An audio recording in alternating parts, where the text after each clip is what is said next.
لیکن اس کا اسکول شروع ہو جائے گا تو وہ بہل جائے گا۔ ہم دونوں بھی لوٹ کر کچھ دن آئے تو اداس رہے، مگر اپنے زندگی کے دھندے شروع کرتے ہی سب کچھ بھول بھال گئے۔ پاکستان میں سلمان اپنے کچھ ایسے دوستوں سے ملا تھا جو کپڑے کے کاروبار میں تھے۔ ان کے ذریعے اس نے مختلف تجربات کیے، کھیلوں کے لیے پہنے جانے والے ٹریک سوٹ، پاکستانی ملبوسات وغیرہ، اور اپنے انہی اسٹالوں پر اس نے اضافی آئٹم کو بھی متعارف کروایا، جس سے اس کا کام بہت اچھا ہو گیا تھا۔ وہ سال میں ایک بار اسی سلسلے میں پاکستان جانے لگا۔ وہ جب بھی پاکستان سے لوٹ کر آتا تو ایسا لگتا وہ جیسے اپنے آپ کو وہیں چھوڑ آیا ہو۔ میں اس کے بعد نہیں جا سکتی تھی، مجھے اتنا شوق بھی نہیں تھا۔ سمیر میں سوتے میں ہی بڑبڑا رہی تھی اور اتنا سا بولنے سے ہی مجھے کھانسی کا شدید دورہ پڑا تھا۔ میں نے اپنا فون اٹھایا، اس کی بیٹری ختم ہو گئی تھی۔ جانے میں نے کیسے چائے بنا کر پی تھی اور کون سی دوا لی تھی، میں سو گئی تھی، مگر یہ بھی نہیں جانتی تھی کہ میں کتنی دیر تک سوتی رہی تھی۔ فون کا چارجر کمرے میں تھا، میں نے اٹھنے کی کوشش کی تو بالکل نہ اٹھ سکی۔ مجھے تو لگا کہ میں کروٹ تک بدل نہیں سکتی۔ چکر اتنے آ رہے تھے کہ جیسے زمین گھوم رہی ہو، اور ایسا بھی کیا ہو گیا ہے مجھے اچانک۔ ہارون، ذہن میں بھی اس کا نام آیا اور منہ سے بھی ہولے سے نکل گیا، جیسے اس تک آواز میری پہنچ رہی ہو۔ فون بند ہو گیا تھا تو وقت کا علم نہیں ہو سکا، نہ دن کا، نہ جانے کب تک سوتی رہی۔ سمیر اور ہارون دونوں کالے کر رہے ہوں گے، پیغام بھیج رہے ہوں گے۔ میں نے اٹھنے کی ایک اور کوشش کی کیونکہ باتھ روم جانے کی طلب ہو رہی تھی۔ درد کی ایک لہر نے سر سے ٹانگوں تک تیزی سے سفر کیا۔ میں نے صوفے کو تھام کر خود کو گرنے سے کمر روکا، مگر دوبارہ کھڑی نہ ہو سکی۔ چھوٹے بچے کی طرح گھٹنوں کے بل چل کر غسل خانے میں گئی اور خود کو پوری طاقت سے کھڑا کیا۔ عجیب سی حالت ہو رہی تھی۔ وہیں بیٹھے بیٹھے میں نے بغیر صابن کے ہاتھ دھوئے اور اسی لوٹے سے منہ لگا کر پانی کے چند گھونٹ پیے۔ میرا حلق بالکل خشک ہو رہا تھا، پانی تک مشکل سے گزر رہا تھا۔ اگر مجھے کچھ ہو جائے زارا تو؟ سلمان نے اچانک سوال کیا۔ تھوڑے دن پہلے ہی وہ پاکستان سے ہو کر آیا تھا۔ میں نے بتایا تھا کہ اماں بیمار رہتی ہیں۔ کیا ہو جائے اور کیوں ہو جائے؟ میں نے حیرت سے اسے دیکھا۔ اگر میں نہ رہوں تو؟ اس نے سوال واضح کیا۔ اس کے لہجے میں کچھ عجیب سا تھا۔ کیوں نہ رہو تو؟ تم ٹھیک تو ہو نا؟ طبیعت تو خراب نہیں ہے تمہاری؟ میں گھبرا کر اٹھ بیٹھی۔ بس ایسے ہی ایک خوف سا دل میں بیٹھ گیا ہے۔ زارا، پردیس میں ہی مٹی ہو جاؤں گا، اپنے وطن کی مٹی بھی نصیب نہیں ہوگی۔ لگ رہا تھا کہ اس دفعہ اماں نے اس کو خوب جذباتی بلیک میلنگ کی تھی۔ ایسی باتیں کیوں کر رہے ہو؟ تو جہاں کی بھی ہو، مٹی مٹی ہوتی ہے۔ مرنے والے کو اس سے کیا فرق پڑتا ہے کہ مٹی کہاں کی ہے، سوکھی ہے کہ گیلی؟ میں نے اس کے کندھے پر سر رکھ کے اسے تسلی دی۔ اپنی مٹی اپنی ہوتی ہے زارا، یہاں تو قبر بھی مفت میں نہیں ملتی۔ ہم نے کون سا اپنے ملک کی مٹی سے وفا کی ہے جو ہمیں وہاں دفن ہونا نصیب ہوگا؟ نہیں تو نہ صحیح، جہاں پہ مرنا اور دفن ہونا نصیب میں لکھا ہے وہیں ہوگا۔ اس طرح کی باتیں سوچ سوچ کر خود کو ہلکان مت کرو۔ اگر میں یہاں مر گیا تو مجھے واپس لے کر جاؤ گی زارا؟ مجھے اپنی دھرتی ماں کی آغوش میں سونا ہے۔ اس وقت اگر ہم کسی اور موضوع پر بات کریں تو اچھا ہوگا سلمان۔ ہماری ایئر لائن میتوں کو مفت میں لے کر جاتی ہے۔ اگر تم نہ بھی جا سکے تو پلیز مجھے ضرور بھجوا دینا۔ سلمان، میں چیخی۔ بس میں تم سے بات نہیں کر رہی، اگر تم اسی موضوع پر بات کرتے رہو گے تو۔ میں منہ پھیر کر لیٹ گئی، مگر دیر تک نیند نہ آئی اور سلمان ایسی باتیں کیوں کر رہا تھا میں سوچتی رہی۔ دیر تک خاموشی ہم دونوں کے بیچ میں لیٹی رہی۔ اگر کبھی لگے کہ پردیس میں زندگی دشوار ہے تو سمیر کا لے کر لوٹ جانا، دھرتی ماں سے معافی مانگ لینا۔ اس کا دامن بہت وسیع ہے۔ اس نے مجھے اپنے قریب کر کے کان میں سرگوشی کی۔ 6 سال کی عمر سے سمیر کا اسکول شروع ہو گیا تھا۔ وہ اسکول سے ہر روز کوئی نہ کوئی بات سیکھ کر آتا۔ میں اسے گھر سے لنچ باکس بنا کر دیتی اور وہ ہر روز اسی طرح واپس آ جاتا۔ میں اس کی ٹیچر سے بات کرنے کے لیے گئی کہ وہ لنچ کیوں نہیں کھاتا۔ علم ہوا کہ وہ اسکول میں فراہم کیا جانے والا لنچ کھاتا ہے، مگر اسے اس کی اجازت نہیں ہے۔ میں نے سختی سے ٹیچر سے کہا، کیوں؟ اس نے حیرت سے پوچھا۔ کیونکہ وہ حلال نہیں ہوتا۔ حلال اور حرام کیا ہوتا ہے؟ وہ سب بھی تو کھانے کی چیزیں ہیں۔ اگر اس کے باقی کلاس والوں کھاتے ہیں اور انہیں کچھ نہیں ہوتا تو اسے بھی کچھ نہیں ہوگا، اس نے نہ سمجھتے ہوئے کہا۔ دیکھیں، سمیر مسلمان ہے اور ہم کھانے پینے میں حلال اور حرام کی سختی سے تمیز کرتے ہیں۔ آپ آئندہ سے اسکول سے لنچ نہیں لینے دیں گی پلیز؟ میں نے اس کی منت کی۔ آپ کے مذہب میں کیا حرام ہے اور کیا حلال؟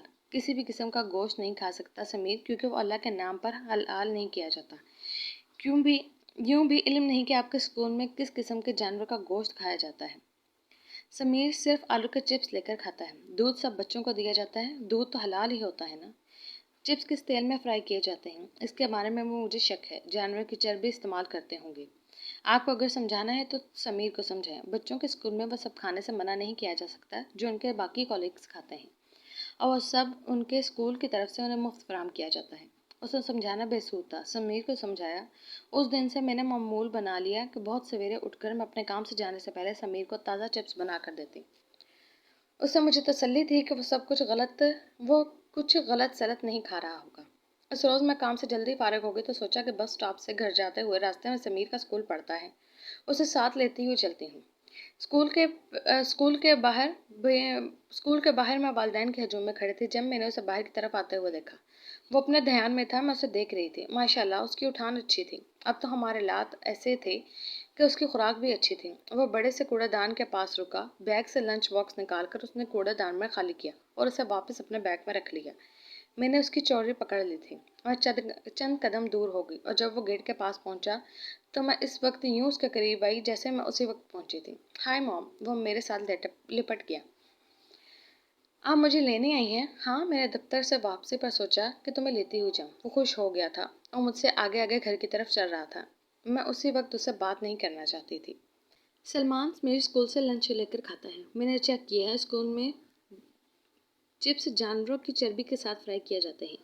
میں نے اسے منع بھی کیا تھا، گھر سے چپس بنا کر دیتی ہوں، مگر وہ چپس کوڑا دان میں ڈال دیتا ہے اور کہہ رہا تھا کہ وہ ڈھیلے اور ٹھنڈے ہو جاتے ہیں، اسے تازہ تلے ہوئے چپس پسند ہیں۔ میں نے اس رات سمیر سے بات کرنے کے بعد سلمان سے بات کی، اس امید پر کہ وہ اسے سمجھائے گا۔ یہ تو سب ہونا تھا زارا، پردیس بہت سی چیزوں کی وجہ سے برا ہے۔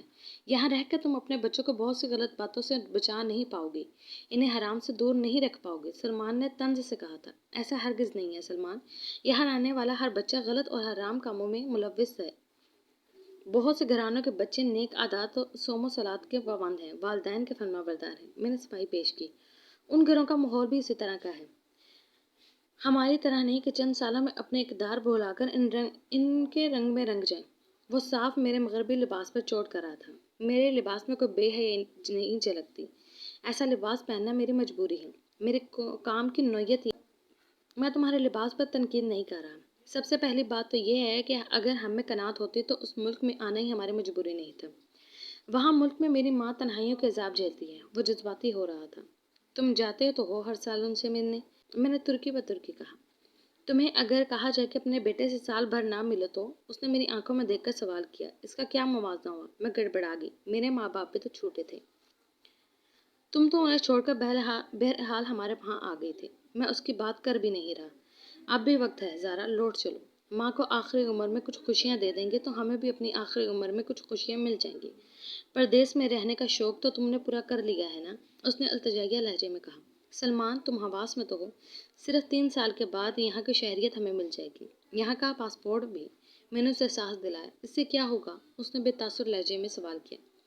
ہمیں یہاں کے تمام تر سہولیات مل جائیں گی، مفت علاج، ووٹ دینے کا حق، دنیا کے کسی بھی ملک میں جانے کے لیے ہمیں بآسانی ویزا مل جائے گا، یورپ کے کئی ملک میں ہم بنا ویزے کے جا سکیں گے۔ میں نے اسے سب گنوایا۔ یہاں ووٹ دے کر ہم نے کرنا کیا ہے زارا؟ اس نے ہنس کر کہا۔ جن ممالک میں ہم بنا ویزے کے جا سکیں گے، بآسانی ویزا مل سکے گا، وہاں جانے کے لیے بھی اور بھی ضروریات ہوتی ہیں۔ میں 8 برسوں میں تفریح کے نام پر اس شہر میں کہیں بھی نہیں جا سکی۔ اس گھر میں آج تک ہم فرنیچر مکمل نہیں کر سکے، جو کچھ بھی خریدا ہے سب سیکنڈ ہینڈ لیا ہے۔ اس کے باوجود بھی ہمارا ہاتھ تنگ رہتا ہے۔ اگر میرا کاروبار نہ ہو تو ہم اس گھر کی قسط بھی نہ دے سکیں۔ تمہاری تنخواہ سے تمہارے آنے جانے کا، تمہارے لباس وغیرہ کے اخراجات نکال کر اتنا ہی بچتا ہے کہ ہم بل دے لیتے ہیں۔ آج تک ہم گاڑی تک نہیں خرید سکے۔ اتاولے کیوں ہو رہے ہو سلمان؟ سب کچھ ہو جائے گا، گاڑی بھی آ جائے گی، میری کچھ بچت ہے، فرنیچر بھی پورا ہو جائے گا۔ میں نے اسے تسلی دی۔ بس عمر رائگاں جانے کا احساس ہی پیچھا نہیں چھوڑتا زارا۔ کیوں عمر رائگاں کی تم نے؟ کیا میں تنہا قصوروار ہوں اس کی؟ بس پیروں میں زنجیریں ہی ایسی پڑی ہیں کہ آنا بھی پڑا اور لوٹ کر بھی نہ جا سکا۔ اس نے گہری سانس لے کر کہا تھا۔ تو ہم زنجیریں ہیں کیا؟ میں نے آئیبرو اچکا کر کیا۔ میں نے اس سے سوال کیا۔ تم لوگ نہیں، محبت کی زنجیریں ہیں جو مجھے تم لوگوں سے جوڑے رکھتی ہیں، انہیں توڑ کر نہیں جا سکتا۔ احساس زیاں بھی ہے، مگر اسی احساس کے ساتھ جینا مقدر ٹھہرا۔ اس نے کہا تو میں نے دل ہی دل میں سوچا کہ سمیر اب کافی بڑا ہو گیا ہے۔